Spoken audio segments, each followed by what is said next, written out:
The, the sun is just not my friend right now. Okay. Oh, now it's behind a cloud. Okay. Thank you. Okay. Hello again. And I just want to share something real quick with you. So, yeah, let me just look at this. Okay, so, you know what? If you've watched any of I don't have a lot of videos anyway, but if you've watched my first video, it's all about encounters that I have in dreams. Sort of like messages. Sometimes I don't even know what God is trying to say to me, but I have learned that no matter how He said it to me, I have to say just the way I heard it or saw it. And this is what I'm about to share right now. So on Friday, today's Sunday, on Friday, I had this dream, and in the dream, I was in my parents' house, and I was watching TV. And my dad came to the room, and he changed the channel, and he said, I had to watch this, and I wanted to leave, but he kept saying I had to watch it. So I was watching it, and suddenly, I felt like the TV was communicating with me, and at first I wasn't paying attention. It gave me a name, and then it was giving me a message, and it was now writing the message on the screen, and it said, there is healing in the wings of the Father, and grace is flowing like a river from His throne. And it said it over and over, and it began to sing it in a song. And I realized in the dream, I started to cry, and I started to say along with it. And when I woke up, I was led to this Bible verse. It's Psalm 42, and all the way to, I think the 5th verse. Why are you downcast, O my soul? Why are you so disturbed within you? But I read it's a devotional study Bible, so it has a little bit of explanation to what the verses are saying. And it says the psalmist was severely ill, and his enemies and even his close friends whispered that he was dying. Let me just end it here. And I believe what God was trying to tell me is that there are a lot of people who are looking up for healing. They're looking up to maybe vaccinations. And I have had a dream about the vaccination before it came out. I'll talk about that later on. So there are a lot of people who are looking for solutions, and the solution is with Him. The solution is with Him, and His grace is still flowing. So there are a lot of people who are looking for the solution, but they're not asking God. And He was saying that healing is in His wings. I was wondering after the dream, does God have wings? But then it says in the Bible that He has feathers. So if you have feathers, then you might have wings, right? So the healing is with Him. It's in His wings. And grace is flowing like a river. Recently, I had a vision, and this is the second time I've had a vision. Lately, I feel like this, there's a Bible verse that says that in the last days, He will pour out His Spirit, and young men will start prophesying, and the elderly will see visions and all that. I don't know if I'm accurate on that. I stand to be corrected. And I'm a very strong believer because I feel like I'm experienced in it in this season. So God is literally saying that we should look up to Him for the solution. And there are also, later on in the day, I felt like someone was ministering to me, and he was saying there are people who actually disqualify themselves from His grace because they feel like, oh, they're so bad, or they're not qualified for God to, and there are people who qualifies. But then He reminded me of this verse that says that your righteousness is like a filthy rag before Him. He didn't say your sin is like a filthy rag before Him. And then He asked me that, what is the measure of sin? What is the weight of sin? Is one sin bigger than the other? The answer is no. If I lie and you fornicate, to God, there's no big or small sin. So you don't have to disqualify yourself, because as long as you remain on this earth, His grace is flowing, it's coming towards you, but you don't receive it. And as long as you don't receive it, you can't have it.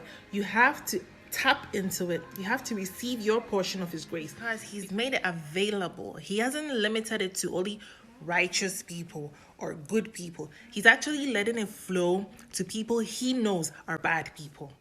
including me, I'm not righteous, because even if I think I'm righteous, I'm wrong. So that's what he was telling me during the day. And I felt like, oh, well, God, well, maybe you're telling me this, but. And then I kept it to myself, but it kept burning my heart. It kept burning my heart to the point that I felt like I was going to throw up. Like my tummy was rumbling. I was trying to sleep, and then it was burning me. It was burning me that I have to tell someone. I have to share this with someone, because I don't know who it will impact. And then this verse came to me, because I was thinking, oh, well, they're pastors, they're prophets, they're people who are already in this field of sharing the gospel. They're missionaries. There are so many people. I can pray for them secretly. I don't have to be in front of a camera or do a podcast. So, oh, I love this song. Faithful. I will sing of the goodness of the Lord. Yes. And then he reminded me of this verse in the Bible. It's in Matthew chapter 20. And it talks about a man. I'm not going to read the whole thing. Matthew chapter 20. It talks about a man who had a vineyard. And then he went out and got some people to work in the vineyard. And then he agreed to pay them a certain amount of wage. And then at noon, he went out again. And he found a group of people, and then he asked them what they were doing and said, okay, why don't you go and work in my vineyard, and I'll give you this amount of money.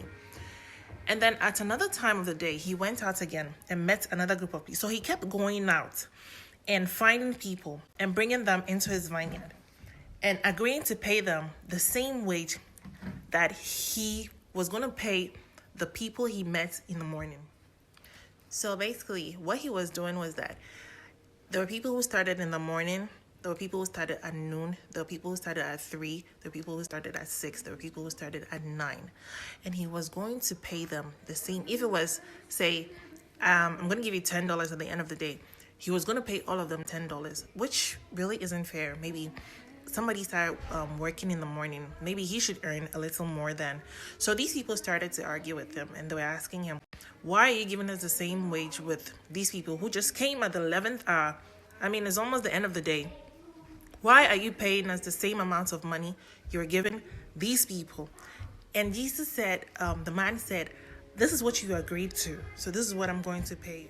So when he reminded me of this parable, I feel like it was trying to tell me that it doesn't matter who has gone before you or who has.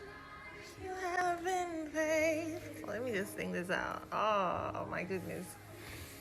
All my life you have been so, so good.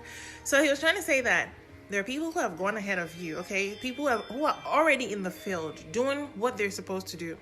It doesn't matter. God can still use people. And there are people who have visions, dreams, prophecies. And he was telling me that your time, let me lower this thing, because this is the most important part.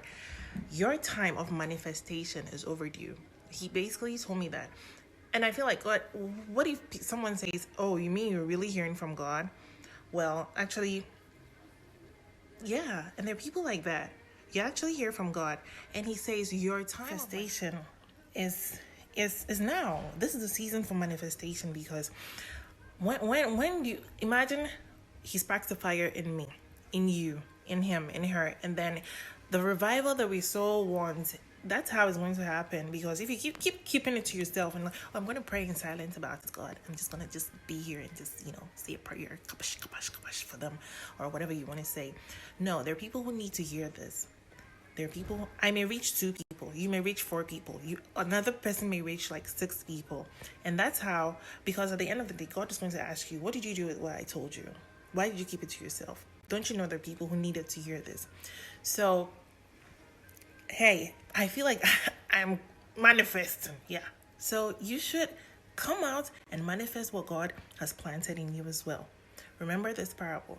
Read it. Let him give you the interpretation that he has given me. And believe me, you will bless someone.